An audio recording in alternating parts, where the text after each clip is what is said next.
So hi friends, నేను మీ Tarak Sai. Welcome to my channel. So ఈ రోజు టాపిక్ వచ్చేసానంటే రోడ్ మ్యాప్ అనేది చూసాం. ఆ రోడ్ మ్యాప్ లో ఫస్ట్ కోర్ జావా అంటే బేసిక్స్ ఆఫ్ జావా. కోర్ జావాలో ఫస్ట్ కొన్ని టాపిక్స్ అనేది చూద్దాం. So first Java introduction.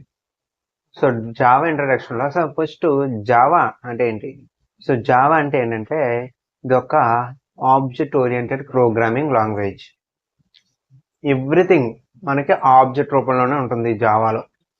So okay, Java అనేది ఎందుకు ఉపయోగపడుతుంది అంటే ఎంటర్ప్రైజ్ అప్లికేషన్స్ ఉంటాయి, అలాగే మొబైల్ యాప్ డెవలప్మెంట్కి, డెస్క్టాప్ అప్లికేషన్ అలాగే యాప్స్ డెవలప్మెంట్కి, అలాగే గేమ్స్ ఏమన్నా ఉంటే వాటిని డెవలప్ చేయడానికి. సో ఇన్ 1995లో జేమ్స్ గోస్లింగ్ అనే ఆయన జావాని డెవలప్ చేశారు.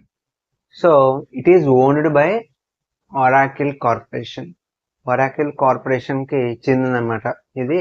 సో మొబైల్ అప్లికేషన్ లో మనకి మొబైల్ అప్లికేషన్స్ డెవలప్ చేస్తాం కదా, ఎస్పెషల్లీ మనకి ఆండ్రాయిడ్స్.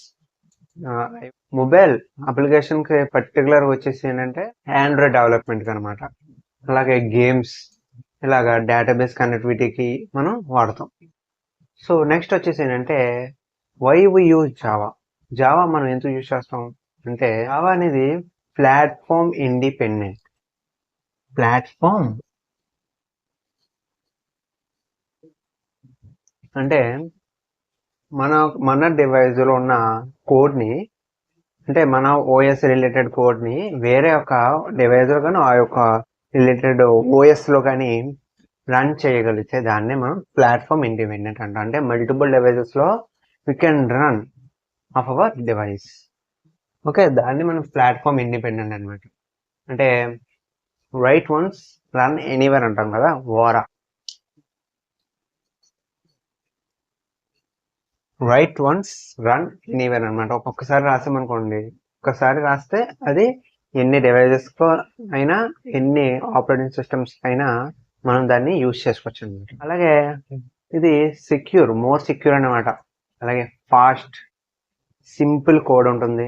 సో మెయిన్లీ ఇందులో వచ్చేసి ఏంటంటే ఎక్కువ హ్యూజ్ అమౌంట్ ఆఫ్ డెవలపర్స్ అనేవారు ఉంటారు for developing the applications like mobile applications, desktop applications. Java అనేది ఆబ్జెక్ట్ ఓరియంటెడ్ అని ప్రోగ్రామింగ్ లాంగ్వేజ్ అని చెప్పుకున్నాం కదా. సో ఎందుకంటే రీయూజబిలిటీ అనేది ఎక్కువ ఉంటుంది. ఎలాగంటే రైట్ వన్స్ రన్ ఎనీవేర్ ద్వారా ఒక్కసారి రాస్తే కనుక రన్ ఎనీవేర్ అనమాట. ఇది దగ్గరగా C++, C#, దీనికి రిలేటెడ్ గా, దీనికి క్లోజ్ గా ఉంటుంది జావా. సో ఈ రెండు నేర్చుకున్న తర్వాత కొంతమంది షిఫ్ట్ అవుతుంటారు, లేదా జావా నేర్చుకుని వాటికి షిఫ్ట్ అవుతుంది. ఎలాగైనా చేయొచ్చు, వైస్ వర్సా. సో ఇది ఈరోజు టాపిక్. సో నెక్స్ట్ వచ్చేసి మనకి ఈ జావాలో బేసిక్స్ అంటే కోర్ జావాని ఎలాగా నేర్చుకుంటామంటే ఫస్ట్ బిగినర్ లెవెల్ అంటే బేసిక్స్, సమ్ సింపుల్ బేసిక్స్ అనమాట. సో నెక్స్ట్ వచ్చేసి మనకి మీడియం లెవెల్, తర్వాత వచ్చేసి అడ్వాన్స్ లెవెల్ అనమాట. ఈ యొక్క కోర్ జావాలోనే ఇందుకు కూడా నేను డివైడ్ చేశాను అనమాట. సో ఇది ఈరోజు ఒక టాపిక్ అనమాట. So thank you. సో ఈ వీడియో నచ్చినట్టయితే లైక్ చేయండి, షేర్ చేయండి, అలాగే సబ్స్క్రైబ్ చేసుకోండి, అలాగే బెల్ ఐకాన్ని ఆన్లో పెట్టుకోండి. Thank you.